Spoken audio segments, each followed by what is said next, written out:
Shabbat Shalom, amado pueblo de Israel.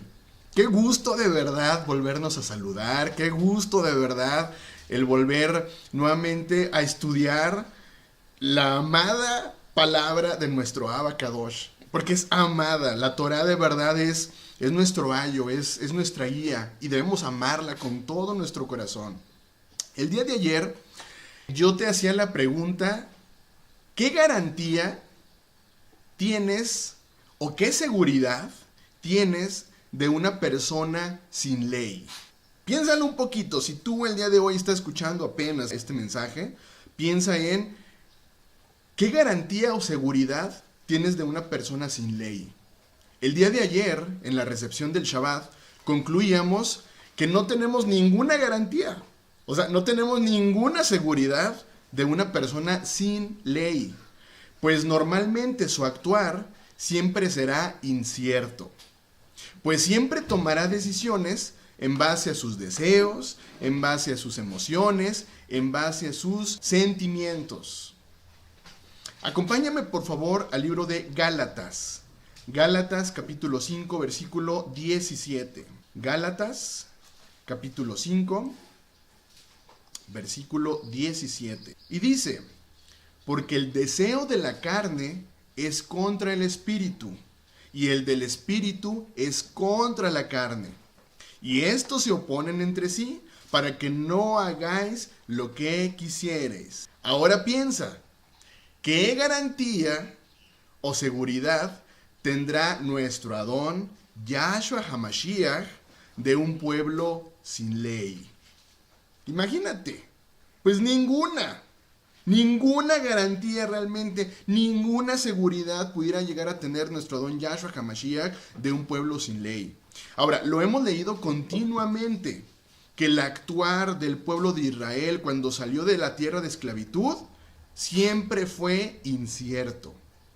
Es decir, no fueron constantes realmente, pues fue tan común que tomaran sus decisiones en base a deseos, en base a emociones y en base a sentimientos.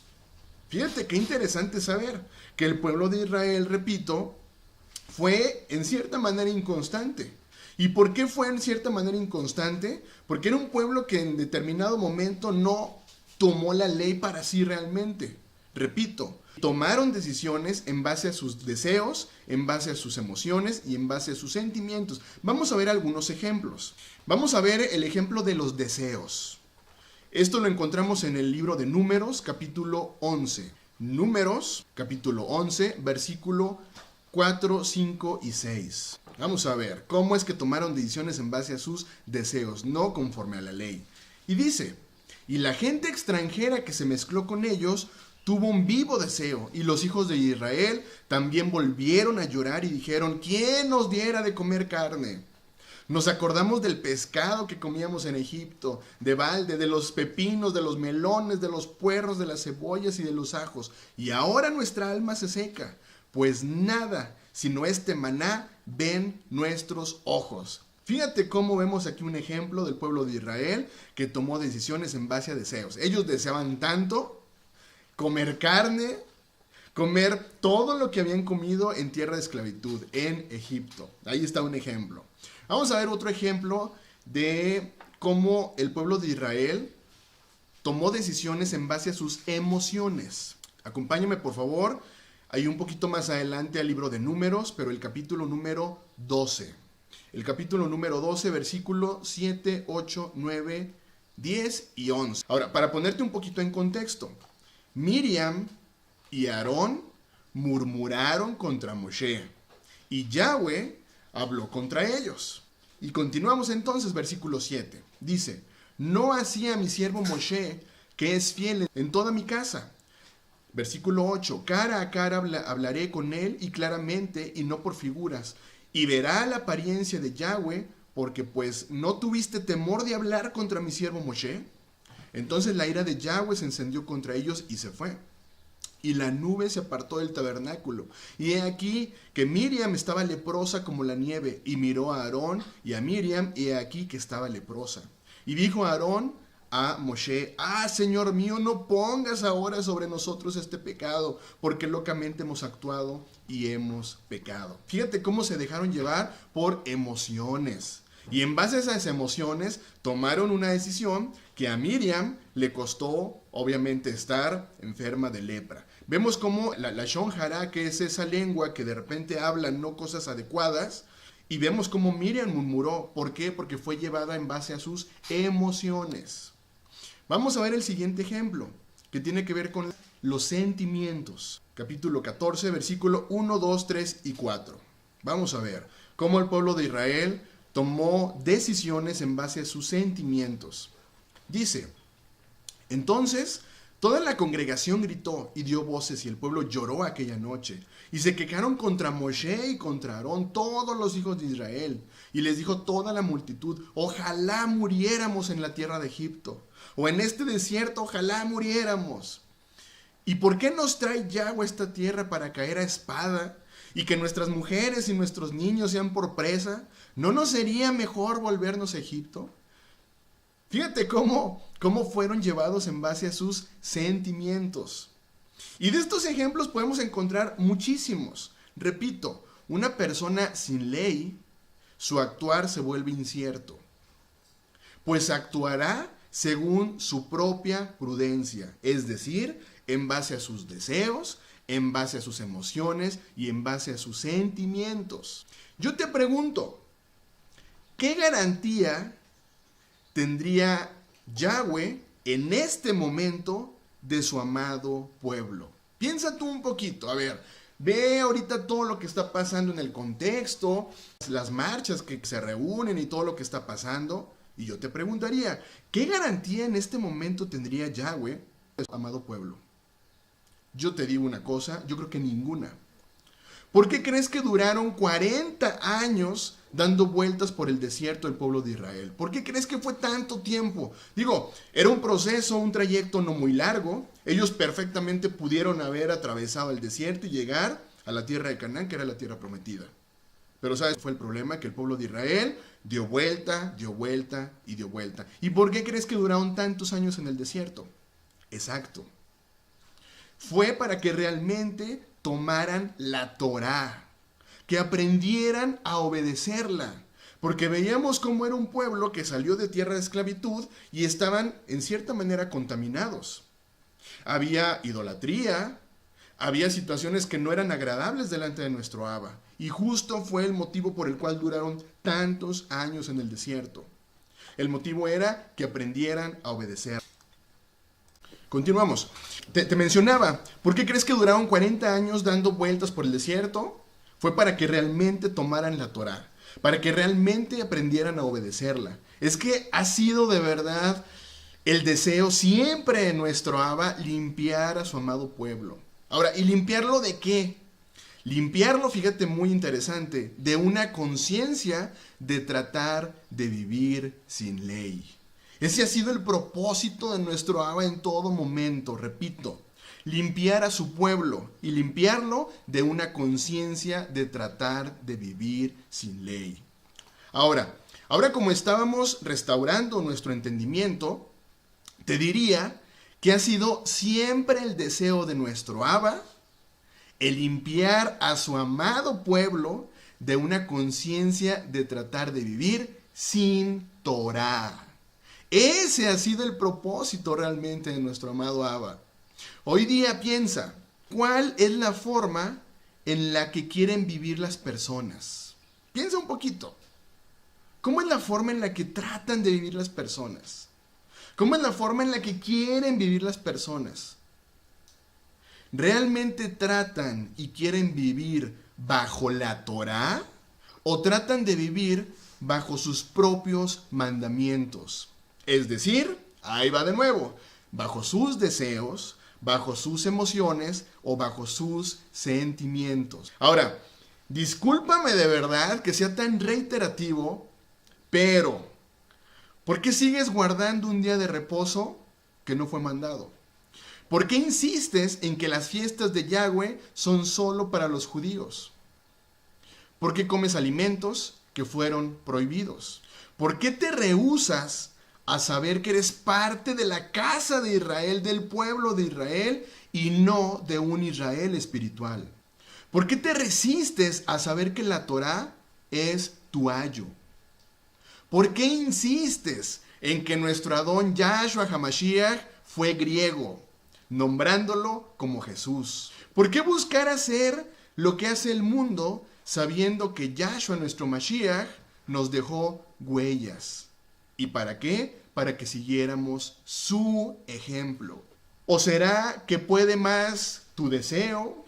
¿O será que pueden más tus emociones? ¿O será que pueden más tus sentimientos? Si así fuera, ¿qué garantía tiene Yahshua entonces de una persona sin ley? ¿Qué garantía tiene Yahshua de una persona que afirma y que insiste en que la gracia nos dio libertad de su Torá? Ninguna. No hay ninguna garantía realmente. ¿Qué seguridad tendría nuestro Abba? Ninguna. Creo que quedó claro el deseo de nuestro Abba de poner su Torá en nuestra mente y corazón, para que no nos olvidemos de ella. ¿Y por qué en el corazón? Pues porque de la abundancia del corazón habla la boca. Si en tu corazón no hay ley, es decir, no hay Torá, ¿de qué crees que vas a estar hablando todo el tiempo? Hebreos, capítulo 10, versículo 16. Hebreos, capítulo 10, versículo 16. Con ellos después de aquellos días, dice Yahweh, pondré mi Torá en su corazón y en su mente la escribiré. ¿Lo quieres más claro? Vámonos por favor al libro de Jeremías, capítulo 31, versículo 33. Más claro todavía, fíjate bien. Mismo versículo, pero más entendible todavía. Porque este es el pacto que haré, ¿con quién? Con la casa de Israel. Después de aquellos días, declara el Adón, Yahweh, pondré mi ley, mi Torá dentro de ellos, y sobre sus corazones la escribiré, y yo seré su Dios, y ellos serán mi pueblo. ¿Recuerdas quiénes conforman la casa de Israel? Exacto, 10 tribus que fueron dispersas por todo el mundo, de las cuales, ¿qué crees? Tú desciendes. ¿No me crees? Bueno, investiga un poco acerca de tus apellidos. Investiga un poco y te vas a dar cuenta de la ascendencia que tú tienes. Te vas a dar cuenta que eres parte del pueblo de Israel. Digo, los medios, si tú lo buscas, si tú lo googleas ahorita en este momento, en automático todos los medios te van a remitir a, es que son apellidos judíos. A ver, espérate. Es que no podemos limitar al pueblo de Israel solamente a una tribu, a la tribu de Judá. Tenemos ascendencia del pueblo de Israel. Ahora, quiero preguntarte, ¿crees que las palabras de tus antepasados puedan tener alguna repercusión sobre lo que eres tú hoy día? ¿Qué crees tú? Fíjate bien, nuevamente la pregunta. ¿Crees que las palabras de tus antepasados puedan tener alguna repercusión sobre lo que eres tú hoy día? Hemos estudiado que anteriormente la palabra de una persona tenía un peso muy importante. Tal es el caso de las bendiciones que había sobre los hijos. ¿Recuerdas cómo cuando se daba la primogenitura a un hijo, qué sucedía? Había una palabra. Acompáñame por favor al libro de Génesis. Génesis capítulo 27, del versículo 27, 28 y 29. Vamos a ver cuál es el común denominador en estas bendiciones, es decir, en las palabras que había en las personas. Dice Génesis capítulo 27, versículo 27, 28 y 29. Cuando Jacob se acercó para besarlo, Isaac le olió la ropa. Entonces le bendijo con estas palabras: si este olor es de mi hijo, es como el olor de un campo bendecido por el Señor. Que Dios te dé la lluvia del cielo, las mejores cosechas de la tierra, mucho trigo y mucho vino, que mucha gente te sirva, que las naciones se arrodillen delante de ti, gobierna a tus propios hermanos, que se arrodille delante de ti. Los que maldigan serán malditos y los que te bendigan serán benditos. Ahí tenemos un ejemplo de una bendición que se dio, a través obviamente de una palabra. Vamos por favor a Génesis 49, vamos con el versículo 1. Y aquí encontramos en todo este capítulo, el capítulo número 49, toda la bendición que pronunció Jacob, es decir, Israel, a las 12 tribus. Solamente quiero que pongas atención en el contexto. Dice, Génesis capítulo 49, versículo 1. Jacob ordenó a sus hijos que se reunieran, pues quería decirles lo que les pasaría en el futuro. Y ahí comienza con la bendición para cada una de las tribus. Vámonos por favor al versículo 28. Y dice, así bendijo Jacob a sus 12 hijos. A cada uno de las 12 tribus de Israel les dio la bendición más apropiada. Ahí vemos cómo la palabra tenía un poder. Otro ejemplo, Deuteronomio capítulo 33. Deuteronomio capítulo 33, versículo 1. Dice, esta es la bendición con la cual bendijo Moshe, varón de Dios, a los hijos de Israel antes que muriese. Y ahí comienza la bendición. Quiero que te des cuenta de algo muy interesante en estos 3 ejemplos, porque está lleno de ejemplos. Fíjate algo muy interesante.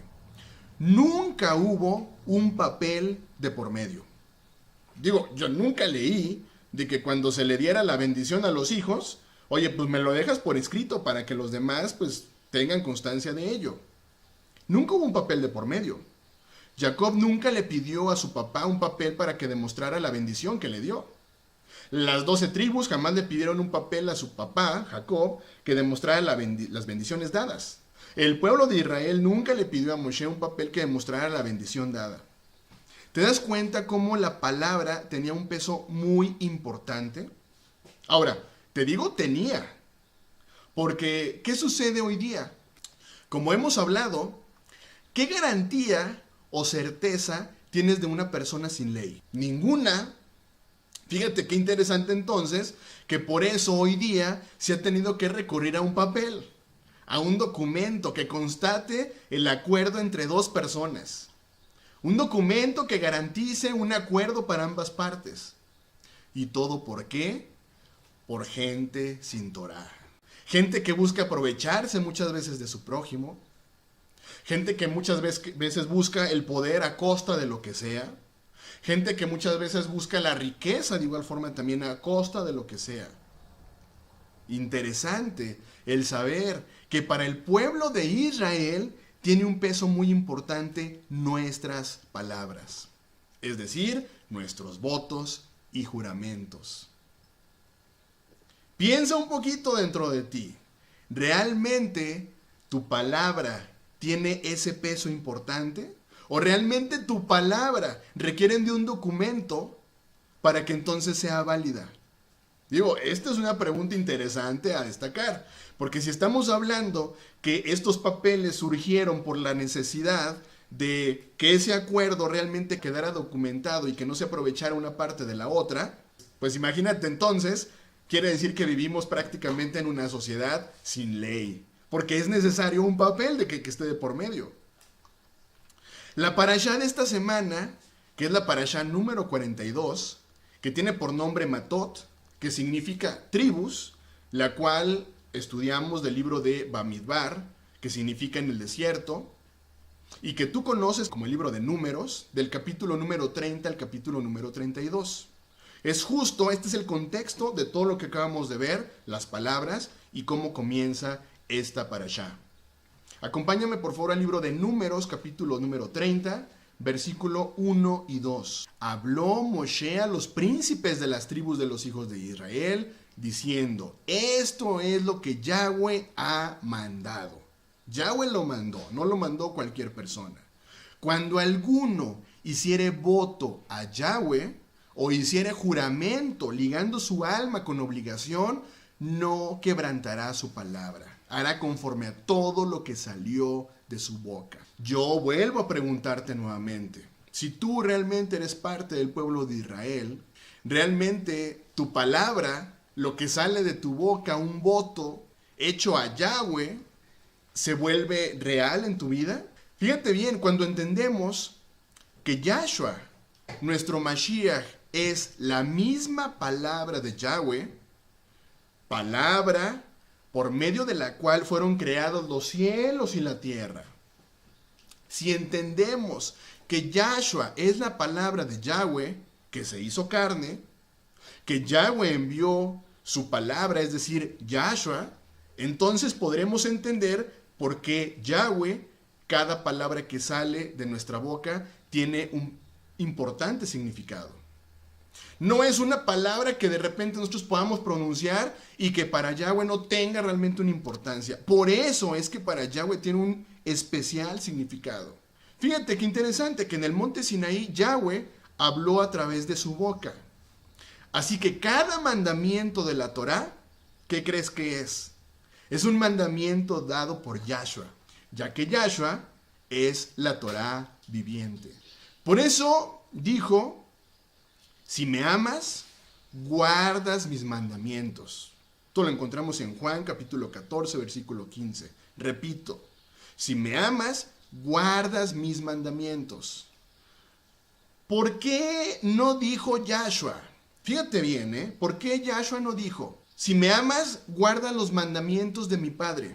¿Por qué no? Porque Él es la misma palabra. Él es la misma palabra.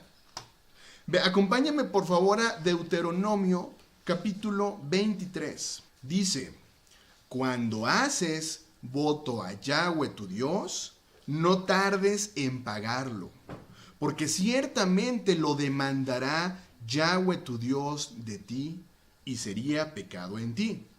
Mas cuando te abstengas de prometer, no habrá en ti pecado. Pero lo que hubiere salido de tus labios, lo guardarás y lo cumplirás, conforme lo prometiste a Yahweh tu Dios, pagando la ofrenda voluntaria que prometiste con tu boca. Fíjate algo muy interesante. Yahweh jamás, pero de los jamás, ha faltado a su palabra. Primera de Pedro, capítulo 2, versículo 21. Porque para este propósito habéis sido llamados, pues también el Mashiach sufrió por vosotros, dejándoos ejemplo para que sigáis sus pisadas. Por lo tanto, ¿qué crees? Tenemos un claro ejemplo para hacer lo mismo que Él. Pero no. Seguimos insistiendo en que la Torá ya no aplica para mí. Soy libre. Acompáñame por favor al libro de Santiago capítulo 5 versículo 12. Dice: pero sobre todo, hermanos míos, no juréis ni por el cielo, ni por la tierra, ni por ningún otro juramento, sino que vuestro sí sea un sí, y vuestro no sea un no, para que no caigáis en condenación. ¿Te fijas la importancia realmente que tiene nuestra palabra como pueblo de Israel? Digo, no es cualquier palabra, como pueblo de Israel. Regresamos por favor al libro de Números. Números capítulo 30, versículo número 2. Dice: cuando alguno hiciere voto a Yahweh o hiciere juramento ligando su alma con obligación, no quebrantará su palabra, hará conforme a todo lo que salió de su boca. ¿Te has preguntado qué significa quebrantar? Bueno, vámonos un poquito a la raíz, al hebreo. En hebreo la palabra es chalal, que significa, fíjate bien, profanar, violar el honor, violar un pacto y herir. Herir. Por lo tanto, cuando se falta a una promesa, ya sea a Yahweh o a alguno de tus seres queridos, lo que estamos causando es una herida en el corazón. ¿Qué sucede en un matrimonio? Cuando se falla a esa promesa, ¿qué sucede en un padre cuando falla a esa promesa con su hijo? Ahora imagina, ¿qué sucede cuando fallas a esa promesa de amar a Yahweh, de amar a Yahshua sobre todas las cosas? Digo, son preguntas que te dejo al aire y que yo creo que tú tienes muy bien una respuesta. Ahora, quiero que pienses en lo siguiente. El pueblo de Israel hizo un pacto con Yahweh. ¿Te acuerdas? Esto lo encontramos en el libro de Éxodo, capítulo 19, versículo 8. Vamos, por favor. Éxodo, capítulo 19, versículo 8. Dice, y todo el pueblo respondió a una y dijeron, haremos todo lo que Yahweh ha dicho. Y llevó Moshe a Yahweh las palabras del pueblo. Ahí hubo un pacto. Ahora, ¿qué sucedió después? El pueblo rompió el pacto. ¿No hicieron un becerro de oro? ¿No fueron según sus deseos? ¿No fueron según sus emociones? ¿Yahweh rompió el pacto? Jamás. Nunca. ¿Quién fue el que lo rompió? El pueblo de Israel. Ahora, fíjate qué interesante el saber que a pesar de que el pueblo de Israel rompió el pacto, Yahweh continuó amando a su amado pueblo. No, es que de verdad en esto yo encuentro donde el versículo que nos habla acerca del amor, que el amor todo lo puede, todo lo soporta, yo digo, carambas, lo que ha soportado Yahweh de su pueblo. Jeremías, capítulo 32, versículo 40, dice, y haré con ellos pacto eterno, que no me volveré atrás de hacerles bien, y pondré mi temor en el corazón de ellos para que no se aparten de mí. ¿Quieres que sea todavía más específico? Ok, vámonos entonces por favor a Jeremías, un poquito más atrás. 31, versículo del 31 al 33. Dice, vienen días, dice Yahweh, en los cuales haré un nuevo pacto con la casa de Israel y con la casa de Judá. No como el pacto que hice con sus padres el día que tomé su mano para sacarlos de la tierra de Egipto, porque ellos invalidaron mi pacto, aunque fui yo un marido para ellos, dice Yahweh. Aquí mira, aquí quiero destacar algo muy importante, y lo acabas de leer. Vienen días, dice Yahweh, en los cuales haré un nuevo pacto. ¿Con la casa de quién? La casa de Israel y la casa de Judá. Muy bien, lo leíste muy bien. ¿Leíste por algún momento? ¿Haré un nuevo pacto con alguna religión? ¿Haré algún nuevo pacto con alguna denominación? ¿Haré algún nuevo pacto con otro tipo de pueblo? No. Haré un pacto con la casa de Israel y con la casa de Judá, que ambas casas pertenecen a un mismo pueblo, que es el pueblo de Israel. Y continuamos con el versículo ahora sí.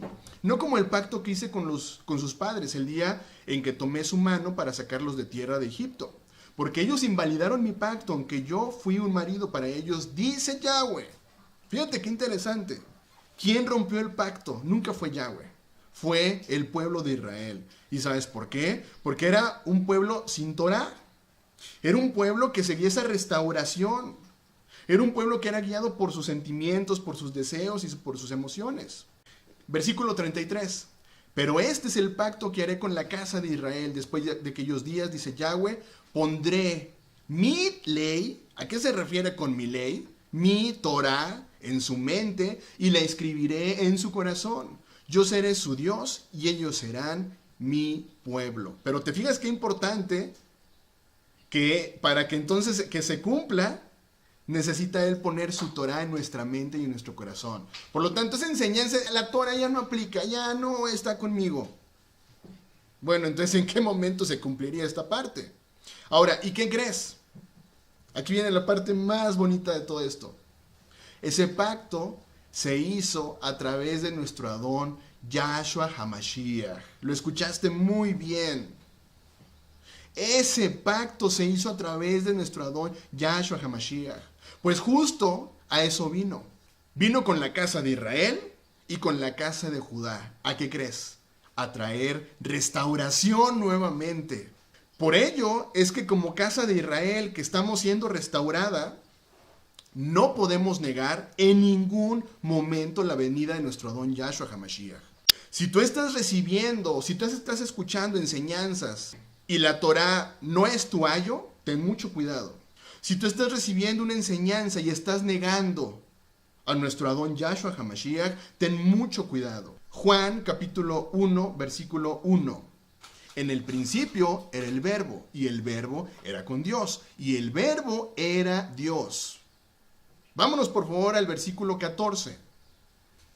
Y aquel verbo fue hecho carne y habitó entre nosotros. Y vimos su gloria, gloria como la del unigénito del Padre, lleno de gracia y de verdad. Lo acabas de leer perfectamente. No podemos separar la Torá de Yahshua. No podemos separarla porque es el mismo. Por lo tanto, sigo diciéndote, si tú estás escuchando o recibiendo alguna enseñanza que te hablen de que la Torá no es tu ayo, ten mucho cuidado. Y así también, si tú estás escuchando una enseñanza en este momento que te dice que nuestro Adón Yahshua HaMashiach no existió y no ha venido, ten mucho cuidado. ¿A qué ha venido nuestro Adón Yahshua HaMashiach? A reunir nuevamente a su amado pueblo. Ya no como las dos casas, ya no como la casa de Israel y la casa de Judá. Él vino a reunir las dos casas como un solo pueblo. Y eso lo encuentras en Ezequiel 37. Pero, aquí viene el gran pero, necesita haber en nosotros una garantía, es decir, una seguridad. ¿Y qué crees que nos va a dar la seguridad o la garantía delante de nuestro Adón Yahshua HaMashiach? La Torá. Así de sencillo. La Torá es nuestra garantía, es la seguridad de nuestro amado Abba, de que estaremos con él y por lo tanto podremos ser un mismo pueblo. Es la única garantía que existe. Lamentablemente, y está profetizado, una pequeña parte de la casa de Judá y de la casa de Israel podrá ser salva. Es lamentable. Es lamentable que estamos viendo cómo la casa de Judá, que es el judío que hoy día conocemos, a pesar de que ha sufrido tanto, a pesar de que ha pasado por tanta tribulación, la palabra dice que solamente una pequeña parte de la casa de Judá será salva. ¿Y sabes por qué? Porque lamentablemente se han desviado y han negado a nuestro Don Yahshua HaMashiach. Sin embargo, oramos para que la misericordia de nuestro Abba, que es el Rahem, realmente sea sobre nuestros hermanos, la casa de Judá. Para que entonces ellos puedan despertar, y que así va a ser, porque eso es parte de una profecía que dice que de repente ese velo será quitado y verán que Yahshua, nuestro Mashiach, estuvo en medio de ellos y llorarán, dice la palabra que llorarán. Ahora imagínate nosotros como pueblo de Israel, amada casa de Israel, necesitamos contar con esa seguridad. Shabbat Shalom, amado pueblo de Israel, y que tengas un muy pero muy bendecido inicio de semana. Shabbat Shalom.